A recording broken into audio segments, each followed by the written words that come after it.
Welcome to our channel. ఈరోజు మనము ఈ సీజన్లో మాత్రమే పెట్టుకోగలిగేటువంటి చింతకాయ పచ్చడిని సంవత్సరం కన్నా ఎక్కువ రోజుల పాటు నిల్వ ఉండేలా ఎలా ప్రిపేర్ చేసుకోవాలో చూద్దాం రండి. ఈ చింతకాయ పచ్చడి అన్ని పచ్చళ్ళ కన్నా కొంచెం స్పెషలేనండి. ఈ చింతకాయ పచ్చడి అన్ని రోటి పచ్చడిలోకి ఈ చింతపండు ప్లేస్లో కనుక ఈ చింతకాయ పచ్చడిని యాడ్ చేసుకుంటే చాలా టేస్టీగా వస్తాయి రోటి పచ్చళ్ళు కూడా.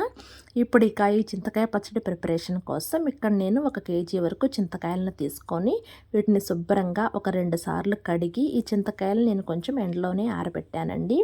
వీటిని కడక్క ముందు చింతకాయలకు ఉండే ఈనెలు అనేవి తీయవద్దండి. అలా తీస్తే అవి కడిగేటప్పుడు లోపలికి నీళ్లు పోయి పచ్చడి అనేది మనకు నిల్వ ఉండదు. ఇలా శుభ్రంగా ఎండపెట్టేసుకున్న తర్వాత కొంచెం పెద్దగా ఉండేటువంటి చింతకాయలను ఈ విధంగా తీసుకుంటే సరిపోతుంది. ఇక్కడ మనం చింతకాయలను సెలెక్ట్ చేసుకునేటప్పుడు కొంచెం కండ ఉన్న కాయలే సెలెక్ట్ చేసుకున్నట్లయితే మనకు పచ్చడి కొంచెం గుజ్జుగా బాగుంటుందండి. అలాగే ఎక్కడైనా పండిన చింతకాయలు కనుక మనకు వచ్చినట్లయితే వాటిని ఈ పచ్చడిలో కలపకుండా సపరేట్గా పెట్టేసుకోవాలి. ఇక పచ్చడి ప్రిపరేషన్ కోసం ఇక్కడ మనం రోట్లో నూరుకుంటున్నాము. ముందుగానే రోకల్ని శుభ్రంగా కడిగి ఆరబెట్టేసుకొని ముందుగా ఈ చింతకాయలను వేసేసుకొని ఉత్త చింతకాయలు మాత్రమే ఫస్ట్ మనం కచ్చాపచ్చాగా నూరుకోవాలండి. ఇలా చింతకాయలు కొంచెం కచ్చాపచ్చాగా నూరుకున్న తర్వాత ఇక్కడ 1 గుప్పెడు వరకు మెంతులు వేసుకున్నట్లయితే చింతకాయ పులుపుకు మెంతులు యాడ్ అయ్యి చింతకాయ పచ్చడి టేస్ట్ అనేది బాగుంటుందండి. ఇక్కడ మెంతులు కూడా వేసుకున్న తర్వాత ఒక్కసారి కచ్చాపచ్చాగా నూరుకోవాలి. ఇక తర్వాత మనం సాల్ట్ వేసుకుందాము. చింతకాయలు కొంచెం మెదిగిన తర్వాత మాత్రమే సాల్ట్ వేసుకోవాలి.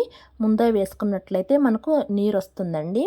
ఇక్కడ పచ్చడికి కాబట్టి మనం కల్లుప్పే వేసుకోవాలి. ఇక్కడ కేజీ చింతకాయలకి 200 గ్రాముల ఉప్పు అయితే సరిపోతుంది. గిద్దల్లోకి వచ్చేసరికి ఒక 2 గిద్దల వరకు సాల్ట్ వేసుకోవచ్చండి. కాకపోతే మనకు చింతకాయ పచ్చడిలో కొన్ని గింజలు ఉంటాయి కాబట్టి నేను కొంచెం సాల్ట్ తక్కువగానే వేసుకున్నాను. ఇంకొకసారి నూరుకునేటప్పుడు సాల్ట్ చూసుకొని ఇంకొంచెం కావాలంటే యాడ్ చేసుకోవచ్చు. ఇలా సాల్ట్ కూడా వేసుకున్న తర్వాత ఈ విధంగా తొక్కుకునేటప్పుడు చూడండి మనకు పచ్చడి కొంచెం నీరుగా వస్తూ ఉంటుంది. అందుకని మనము చింతకాయలు మెదిగిన తర్వాత మాత్రమే మనం సాల్ట్ వేసుకోవాలి.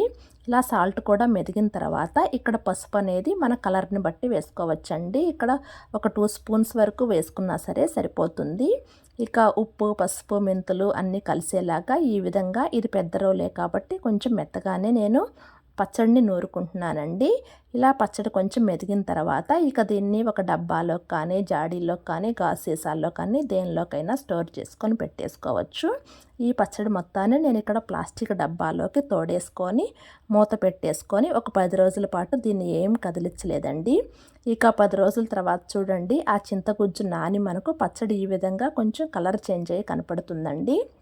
ఇక దీన్ని మనము ఇంకొకసారి కూడా నూరుకున్నట్లయితే ఈ పచ్చడి టేస్ట్ అనేది బాగుంటుంది. దీనికోసం చిన్న రోలు అయితే సరిపోతుంది.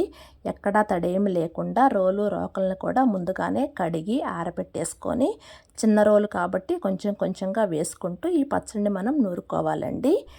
ఇలా తొక్కేటప్పుడే మనకు చింతగుజ్జు నాని ఈ గింజలు పీసులు అనేవి సపరేట్ అవుతూ ఉంటాయి. అలా కనిపించేటువంటి పీసులు ఈ గింజల్ని తీసేసుకుంటూ మనం కొంచెం కొంచెంగా ఈ రోట్లో పచ్చడిని వేసుకుంటూ ఇంకొకసారి నూరుకుంటే ఈ చింతకాయ పచ్చడి టేస్ట్ అనేది బాగుంటుంది. ఈ చింతకాయ పచ్చడిని ఈ రోట్లో నూరుకుంటేనే మనం ఇలా ఈ గింజల్ని తీయగలమండి. ఏ గ్రైండర్లో కానీ మిక్సీలో కానీ వేసినట్లయితే ఆ గింజలు కూడా మెత్తగా మెదిగిపోయి మనకు చింతకాయ పచ్చడి టేస్ట్ బాగోదు. దాని ఫ్లేవర్ అంతా పోతుంది. ఇలా కొంచెం కొంచెంగా వేసుకుంటూ ఈ పచ్చడిని ఒక గిన్నెలోకి తోడుకుంటూ ఉండాలి. ఇలా నూరుకున్నటువంటి చింతకాయ పచ్చడిని మనం స్టోర్ చేసుకొని పెట్టేసుకొని ఇక మనం దీన్ని తినాలనిపించినప్పుడల్లా కొన్ని పల్లీలు కావాలనుకుంటే 1-2 టమాటాలు, పచ్చిమిర్చి కానీ ఎండుమిర్చిని కానీ యాడ్ చేసుకొని ఈ చింతకాయ పచ్చడి నూరుకోండి. చాలా టేస్టీగా ఉంటుందండి ఈ చింతకాయ పచ్చడి అయితే. రాగి సంకట్లో కూడా ఈ చింతకాయ పచ్చడి చాలా బాగుంటుంది. ఇలా ఈ పచ్చడిని మొత్తం నూరేసుకొని ఈ గిన్నెలోకి తోడేసుకుంటే సరిపోతుందండి. ఇక్కడే మీకు సాల్ట్ సరిపోలేదు, పసుపు కూడా సరిపోలేదు అనుకుంటే ఇంకొంచెం చూసి యాడ్ చేసుకొని మొత్తం ఇలా ఇంకొకసారి కూడా ఈ పచ్చడి నూరేసుకొని నేను అదే డబ్బాలోకి మళ్ళీ పెట్టేసుకుంటున్నానండి.